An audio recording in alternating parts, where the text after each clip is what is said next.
Magandang araw po sa ating lahat, mga taga-subaybay. Muli, ang inyong Tita Beshi.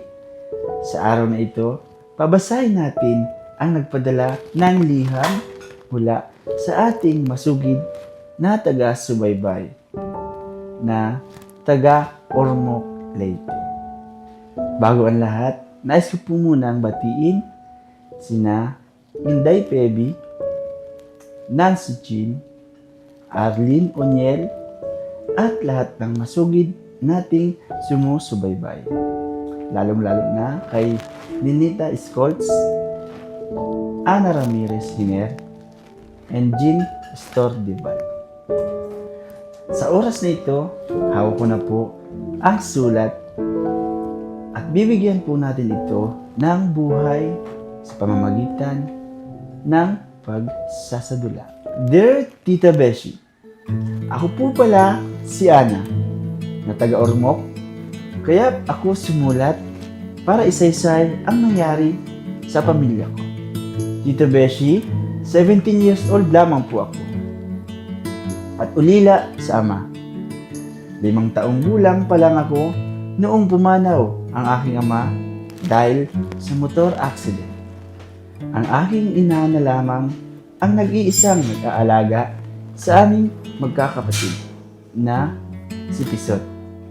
Noong una, payapa at tahimik kaming namumuhay, subalit na bago ang lahat nang muling umibig si Mama.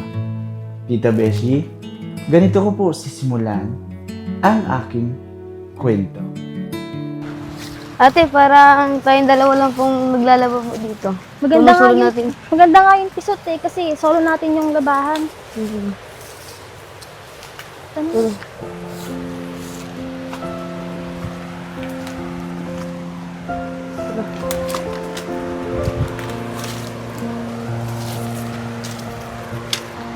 Pero ate, ba't ikaw ate lagi ang naglalaba ate? Alam mo naman si Mama, lagi nasa palengke, busy yun. Alalayan kita te, baka malaglag ka te. Gandahan ka lang dyan. Ate, Baka magilitan tayo ng mga accident. pero ate. Ate, maliligo na rin ako ate. Abot mo muna to. Hanggang Pero ate, tandaan ka lang dyan naligo te. ka, wag kang lalayo ha. Diyan ka Oo. lang sa malapit sa akin. Oh, dahan-dahan. Tandaan dyan te, baka malaglag ka po. Sige. Madulas ang daan ate oh. Tara po. Pero te. Oo ate, tamang-tama malinaw yung ilog. Oo nga eh. Kaso nga lang, mag-ingat ka pa rin. Hindi biro pag na-accidente ka. Oh, sige, dahan-dahan. Tara ate, palabat ang ilog. Doon tayo. Saan? Tara.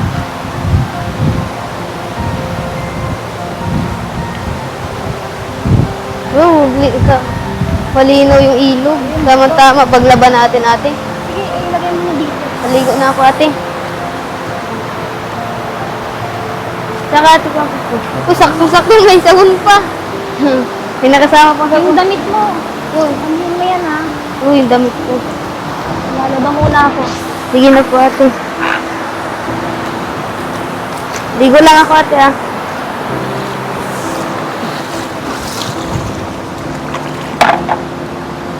Dito ka lang sa malapit ha.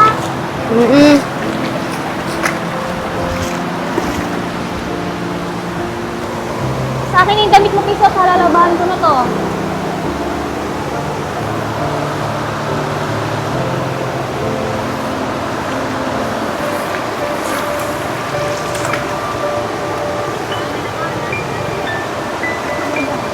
Hindi naman nakapaglabas si Mama.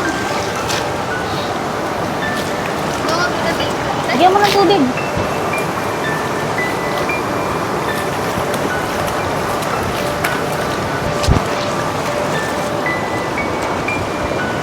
Sige, maglaro ka na doon. Lagyan mo muna ito ng sabon ha.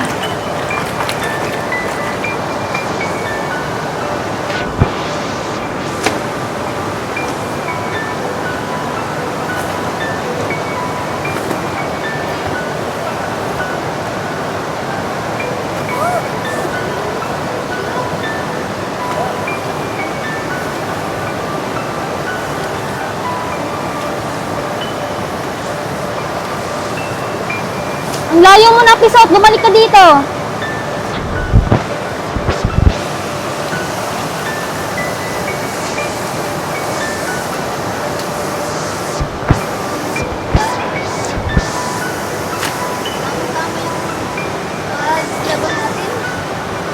Gusto ka lang, ha?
Talon, oh.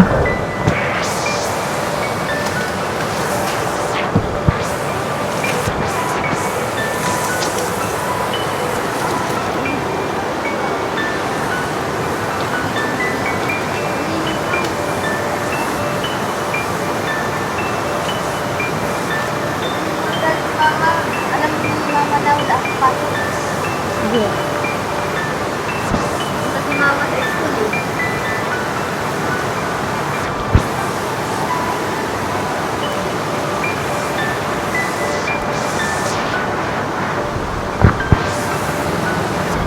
Alam mo, Pisot, dapat nag-aaral ka ng mabuti. Siyempre, wala na si Papa.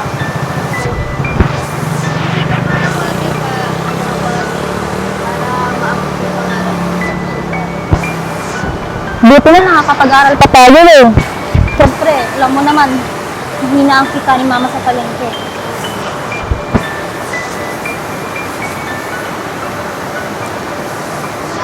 Lalabas natin samahan kita lang.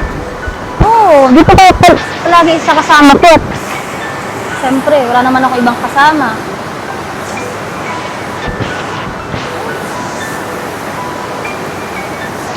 Si Mama mamaya, meron na naman muna natin. Oo, sana meron. Mga nakaraan kasi wala daming dala ni Mama. Wala, mahina yung kita sa palengke eh.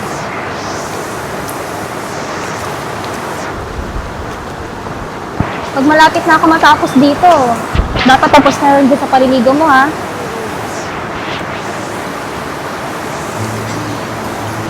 Ano ba, may mga assignment ka ba or project na kailangan mo sa school mo? Ha? Wala naman. Pero magsabi ka sa akin pag kailangan mo ng ng budget, lalo na sa project mo. Pwede naman ako maghanap dyan ng ibang pwede mapagtrabahuhan. Sabi na lang ako sa Sabi ka lang. Hindi ka pa ba nilalamig dyan? Hindi na ka pa eh. Walang kahali ko ate, malamig eh. Siya nga.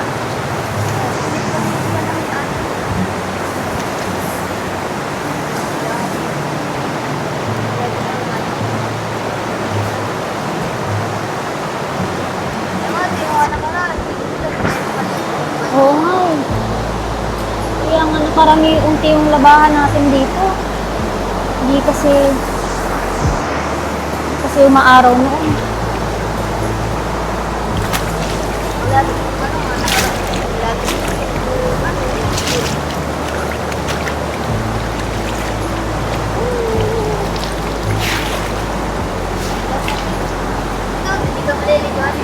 Hindi na siguro.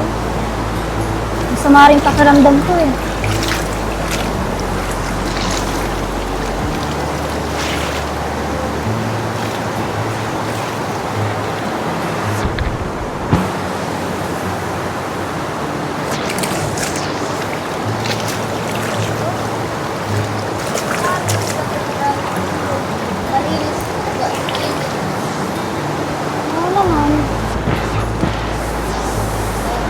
lang.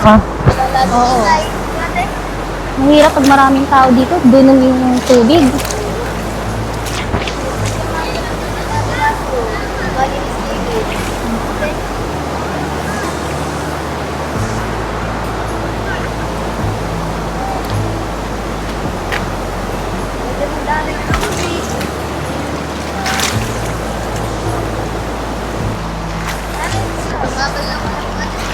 Oo, binabanlawan ko na. Tapos na rin ako eh. Nagdidilim na rin kasi.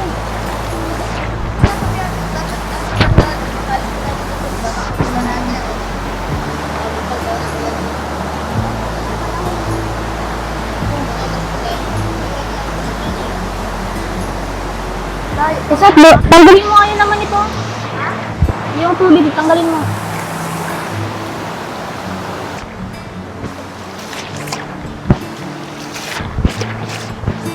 Ana!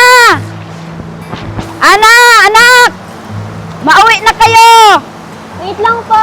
May pagkain na sa bahay! Pupunta pa ako ng palengke! Patapos na po. Wait lang po. Mauwi na kayo ng kapatid mo! Tara, bilisan na natin pisat. Tama na yan! Tara. Sige, kung mabit-bitin. Bitin ko lang po. Dalayin mo na yung ate. Sabi ang kayo natin.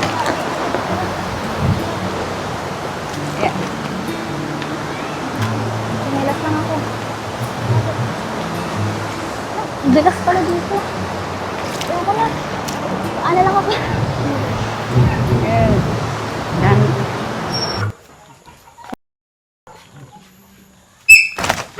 Magbihis ka na doon, pisat ha? Opo ate. Baka magkasakit ka pa.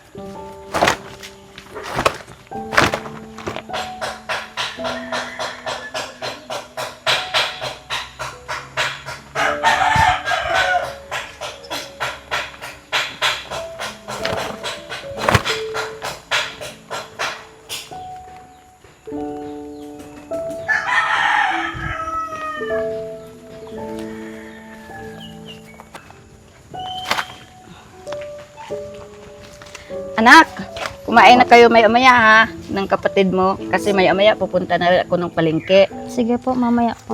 Siya nga pala anak, kumusta naman yung pag-aaral mo? Ayos lang naman po. Siyempre, ipon po muna at magka-college po ako eh. Pagbutihin mo ang iyong pag-aaral ha. Opo, alam ko naman po. Kasi alam mo naman na wala na kayong tatay. Tapos yung trabaho ko sa palengke ay ano lang ang kita. Hindi masyadong magandang kitaan ngayon sa palengke.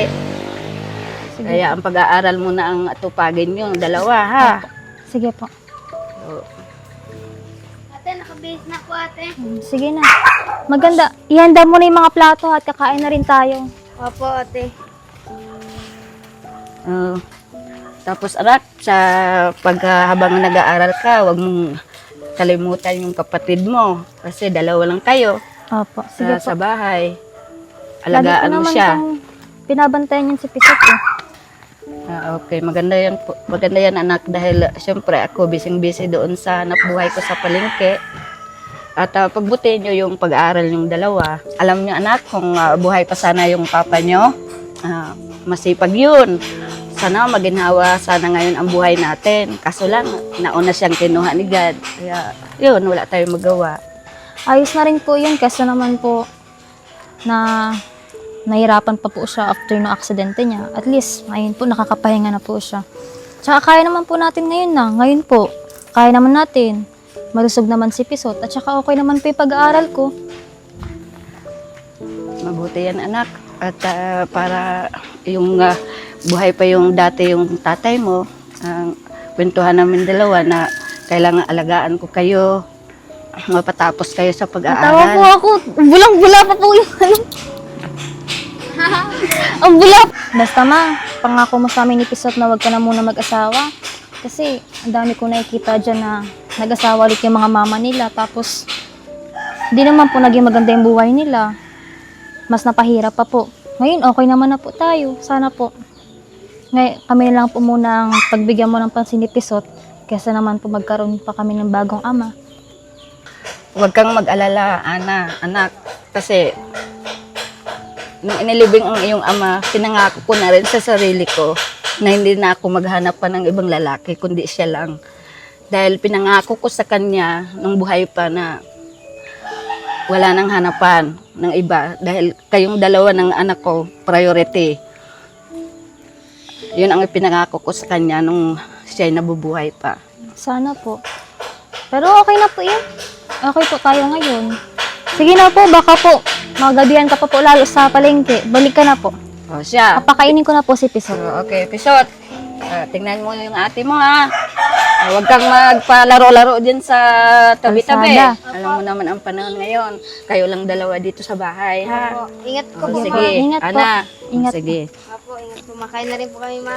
Okay. Sige, mga bye-bye. Bye po. Tara, Pisot, kunin mo na yung gamit natin dito.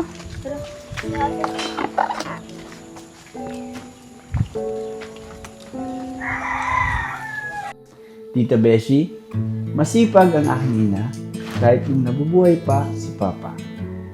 Ako naman, laging tumutulong sa gawaing bahay. Naglalaba, nagluluto, at nagwawalis. Habang si Mama naman ay lagi sa palengke para magtinda. Tita Beshi, gusto ko na pong umalis ng bahay dahil natatakot po ako kay Mang Waldo. Dahil lagi po siyang nakatingin sa akin. At para bang mayroon siyang pagnanasa sa akin. Salamat po sa pagbasa ng aking liham. At nawa, lalo pang lumaganap ang programang